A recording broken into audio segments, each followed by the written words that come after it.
And 100 families in Kilindi shelter under trees following a demolition operation.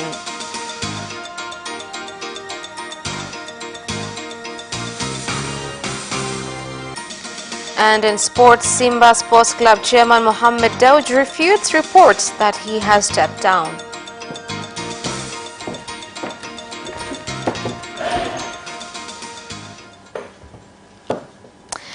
Good evening, this is Capital News at 9:30. My name is Khadija Zimbwe. First, the national news.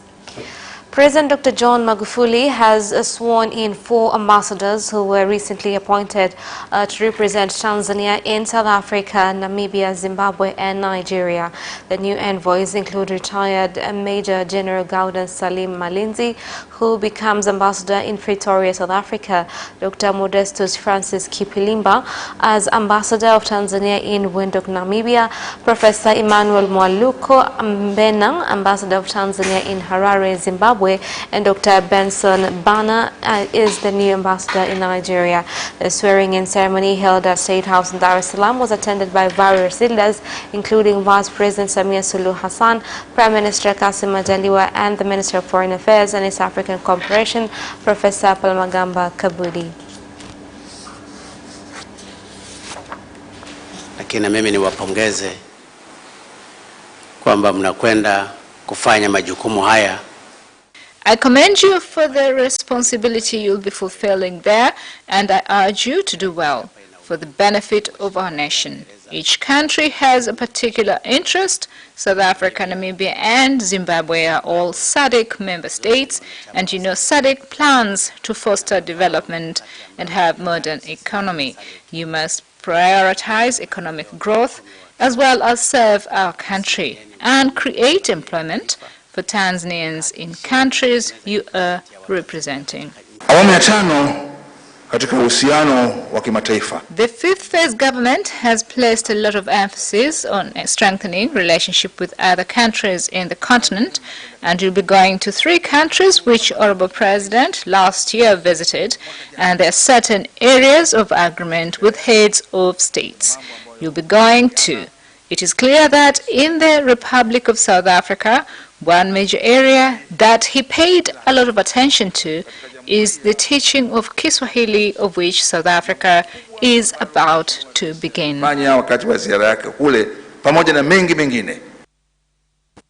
More than 100 families have been sheltering in tents under trees after their houses were demolished in Kilindi district, Tanga region. The district commissioner of Kilindi has said the demolition was done following a court order, while the councillor of Kilindi ward, Juma Bewa, said they are looking for an alternative area for their residents to build new houses. Tuko mahali hapa zaidi ya kaya 12. More than 12 homestays have been demolished. We asked our local government officer to help us, who promised us that the district commissioner was coming. We were attending a funeral, but when we saw the vehicle approaching, we came back and found our houses had been demolished. We were not allowed to take any of our belongings. We are doing our best to allow them the use of available land while we follow up on the case.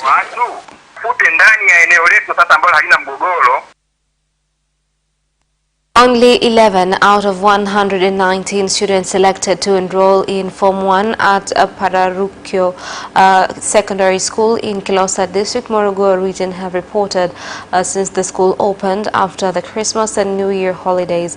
Morogoro Region Commissioner Lowata Ole Sanare has said that measures will be taken to make sure the students report to school. Now, fishermen along the Indian Ocean in Kilwa District, Kilindi region have complained that the district council has abandoned the Kilwa Kivinje fish market since it was constructed by the government at a cost of more than 200 million shillings 6 years ago. The Minister of Livestock and Fisheries, Luhaga Mpina, has responded to fishermen's concern by announcing to take over the market from the district council and to hand it back to the government. Sasa sisi leo hatuna, yani kwa kweli hatuna manufaa kabisa. We are not motivated to fish. You must think of us. Sasa huyu ngege bahati mbaya anazungumzwa. We control fishing according to laws, as only the right nets will be allowed. We will not allow the municipal council to manage the market because they failed to do so. We are going to take it back. It must be operational by 1st of February.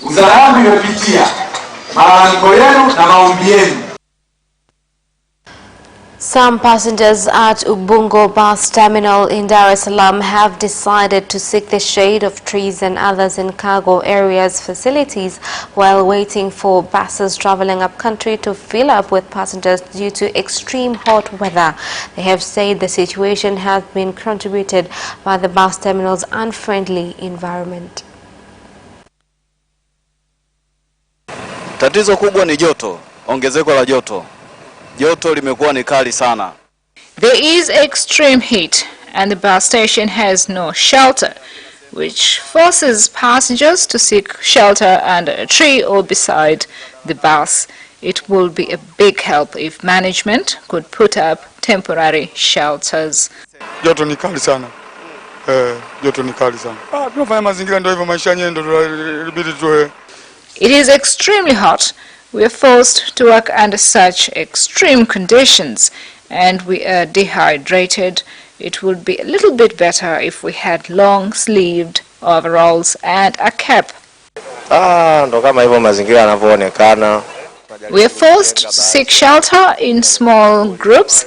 As you can see, we are sitting under the boot. Wenye kupumzika, wenye wanatafuta vivuli wanatafuta. The farmers and pastoralists dispute at Naberera ward in Simanjiro district, Manyara region, which was solved by national leaders, has erupted again. Residents have said that the situation has been caused by some leaders who have violated government directives. Alituahidi kwamba wale wote ambao sio wavamizi watarudi shambani, lakini sisi ambao tulipewa mashamba kihalali.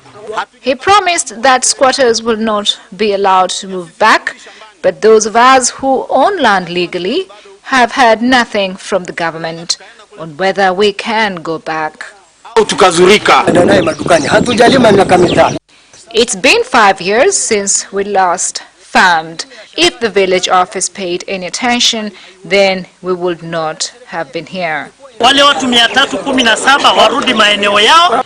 The 317 people must go back to their areas, and all those who lived here did not settle illegally. No one will hurt you. I ask for this conflict to end.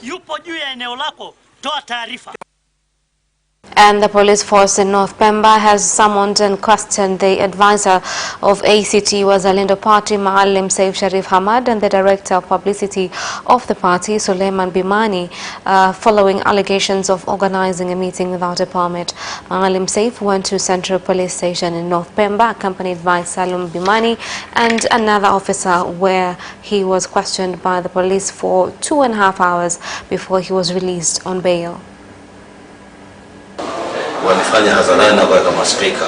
They did so in an open space and had loudspeakers on, so we filed a case against them.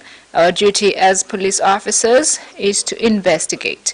The meeting was carried out without a permit from the police force. The police force is partial. We are not able to have meetings. The road is closed. Their actions are politically motivated, which should not be the case.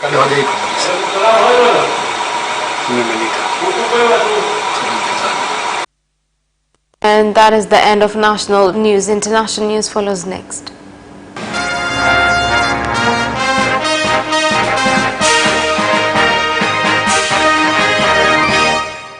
And in international news, President Uhuru Kenyatta of Kenya has sacked 2 cabinet secretaries in a reshuffle of his cabinet during his State of the Nation address in Mombasa on Tuesday. President Kenyatta dropped Mwangi Kiunjuri as Agriculture Cabinet Secretary and replaced Henry Rotich as the National Treasury boss. During the 4 years since December 2015 that I have served in this capacity, I have gained immeasurable experience, exposure, and have an insider's view of how government works, courtesy of His Excellency President Uhuru Kenyatta. I shall forever be grateful. The President's decision has taken me by no surprise. I thank God. I feel relieved. Having in the recent past gone through a most difficult year that on a number of occasions threatened my energy and resolve. Some of you know that I have endured a lot of humiliation, and only God and my immediate family know how this made me feel. I therefore take this opportunity too to thank my family, friends, and the work associates that have stood with me, by me, and given me strength during my highest and lowest moments. Thank you all. I have given my best to the assignments that I have been given, and I am proud of my achievements. I therefore live with my head high. Security experts have advised the government military forces in Democratic Republic of Congo to be on the alert as ADF rebels still remain in forest despite taking over an important camp belonging to the rebel group.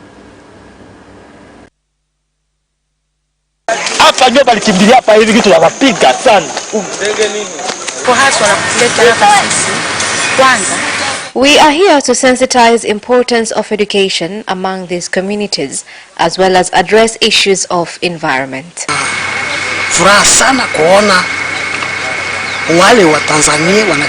I am happy to see Tanzanians coming to help us here. President Yoweri Museveni of Uganda has warned all public servants against engaging in any form of corruption, saying any form of corruption by government officials is a great betrayal to Ugandans who want quality service delivery. President Museveni gave the warning at the swearing-in ceremony of newly appointed ministers who were announced in a minor cabinet reshuffle on 14th of December last year. I don't want to hear of any corruption in any of those sectors. I don't want to hear any issues of corruption in any of those sectors. Make sure you comply to rules and regulations. It is your responsibility and opportunity to serve 42 million people of Uganda. Serve the 42 million people. And that is the end of international news. Business news follows shortly after this break. We'll be right back.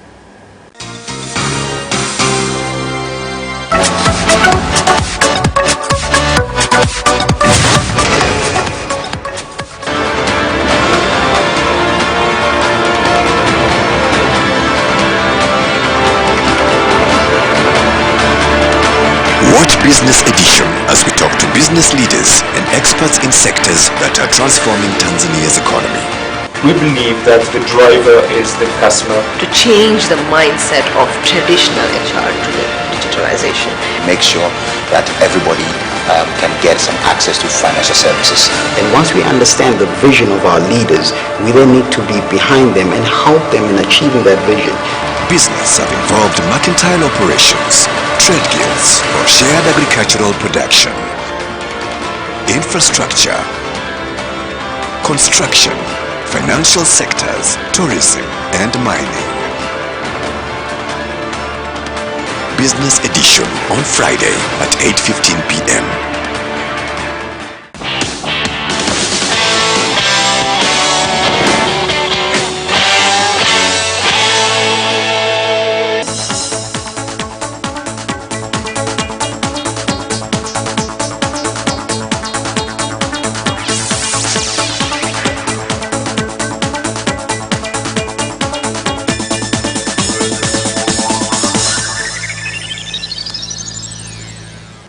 Welcome back, and in business news. Maize flour prices in Dar es Salaam have continued to soar from 1,200 to 1,900 shillings. Some consumers have said that they now eat only one meal a day due to the prices of maize flour. Kweli ukiangalia swala la bei kupanda, unga kweli umepanda. Maize meal prices have increased, but coming from poor background, we have nowhere to address this matter. Because you have visited us today, then we wish for you to help us in finding solution to this price issue. Kwa sisi wa hali ya chini na wenye familia tunaumia.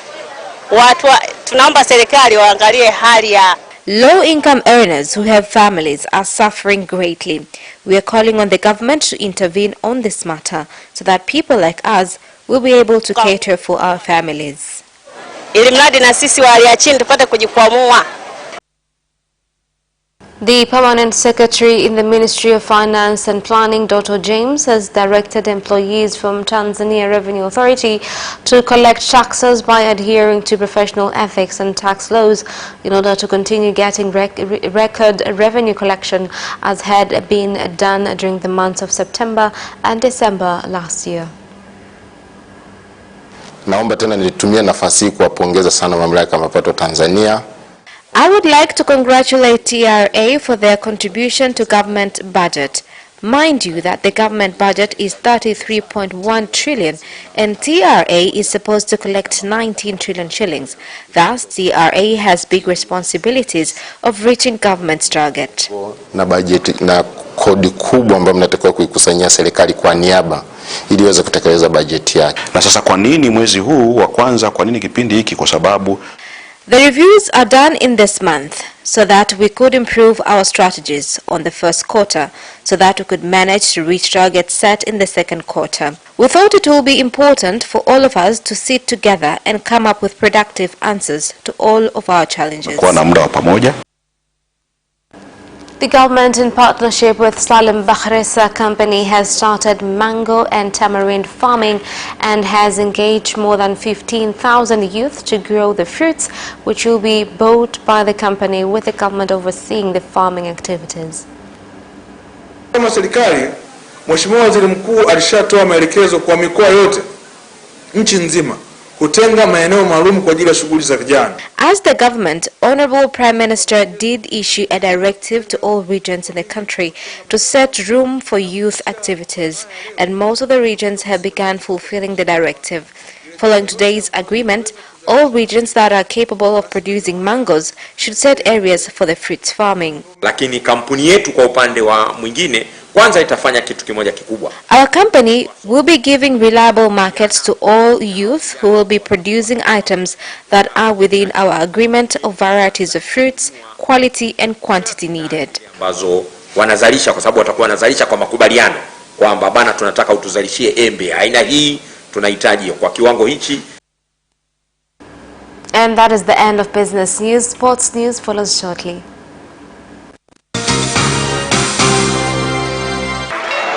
Away first time, good start from Bolt. Bolt leading a moment and going away. Gay trying to go with him and he's being dragged through to second place, but he's going to win it by 2 meters. Away first time, good start from Bolt. Bolt leading a moment and going away. Gay trying to go with him and he's being dragged through to second place, but he's going to win it by 2 meters.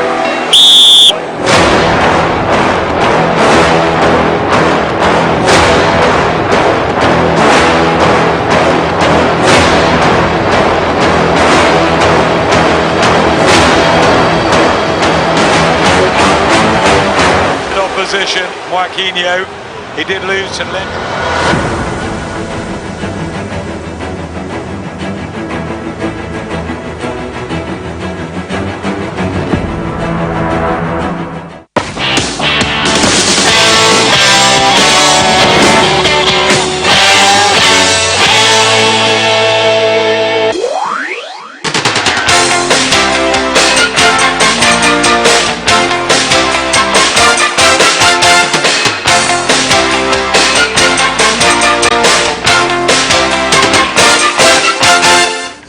Welcome back, and in sports news tonight. Simba SC chairman Mohamed Dewji has refuted reports that he has stepped down following a 1-0 defeat to Mtibwa Sugar in the Mapinduzi Cup finals last night. Here's the report. Immediately after the Mapinduzi Cup final game ended, Mohamed Dewji's Twitter account had a post saying he has resigned after being disappointed by the result and that he will remain the main sponsor but not the chairman anymore. Today, Mo used the same Twitter handle saying that happened to his account last night was unfortunate and that he has not resigned at all. The Tanzania Volleyball Association, TAVA, has called on sports stakeholders to support the national team, which has qualified for the next stage in Olympics qualifications, with their next encounter being next month. Now our volleyball men, beach volleyball national team for men have qualified for sub-zonal Olympic qualifiers in Entebbe last December, and now we are focusing on the second phase of Olympic qualifiers, which will be at the end of February. And now our focus is to prepare the team and to make sure the couples are well, are technical, prepared, and psychological as well, to make sure they go to perform and get the chance to proceed to the final phase. In this situation right now, we need a lot of support, get opportunities to train under the camp, and in this case, we ask Tanzanians who are willing to support us. We are free and we are ready to cooperate with anybody to help the national team players, only 4 players and a technical bench of coaches, that they get ability to train and to have friendly matches and final to travels for the competitions. Barcelona have announced the dismissal of head coach Ernesto Valverde, with Kukustain taking charge of the Spanish champions on that deal that runs until 2022. Barca made the decision to extend Valverde's deal for an additional season in February of last year, which preceded an embarrassing Champions League capitulation at the hands of Liverpool just months later, having done similar against Roma in the previous campaign. And while the 55-year-old has delivered back-to-back Primera Division titles and currently has the Blaugrana sitting at the top of La Liga, albeit on goal difference, European disappointment is not the only black mark next to Valverde's name. Indeed, a Copa del Rey final loss to Valencia was not the expected result in Barca's final match of last season, while a recent Supercopa de España defeat against Atletico Madrid has only served to highlight the inconsistency of a team bursting with world-class talent. Tottenham boss Jose Mourinho has hinted that Harry Kane may not play again this season as the England striker continues to recover from a hamstring injury. Here's more on the story. The England forward underwent surgery for a ruptured tendon in his left hamstring over the weekend after limping out of Tottenham's defeat of Southampton on New Year's Day. A statement released by Spurs said that Kane was expected back in training by early April, raising hopes that he could return to action by the end of the campaign. However, when asked for an update on his progress, Mourinho struck a more hesitant tone, suggesting that the 26-year-old's comeback date is a lot more uncertain. And Tyson Fury has vowed to knock Deontay Wilder out in the second round of their eagerly anticipated heavyweight rematch on 22nd of February. Here's more on the story. They go head-to-head at Las Vegas MGM Grand Garden Arena on 14 months after their controversial first bout. Fury outboxed the World Boxing Council champion despite suffering 2 knockdowns, but the match was drawn and he said Deontay knows he was rocked 3 or 4 times in the last fight and I didn't have the gas to finish him. He added, "You're going to sleep in 2 rounds. I keep having the same dream about round 2. I'm playing poker and I get dealt with the number 2 card. He's getting knocked out in round 2, 100%. And that sports item ends our news bulletin for tonight. My name is Khadija Zimbwe. Thank you for watching and good night.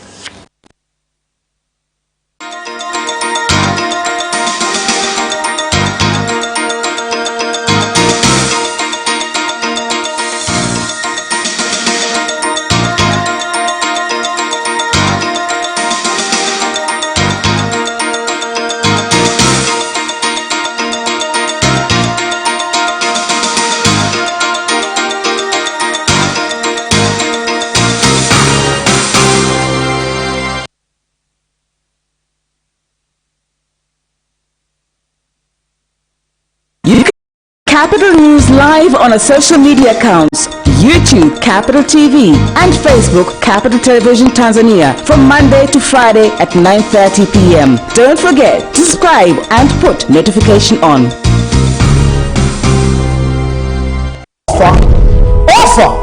Ofa kabambe! Pata ofa kabambe katika msimu mwingine wa sikukuu ya mwisho wa mwaka kutoka vituo vyako bora vya ITV, Radio 1, Capital Television na Capital Radio.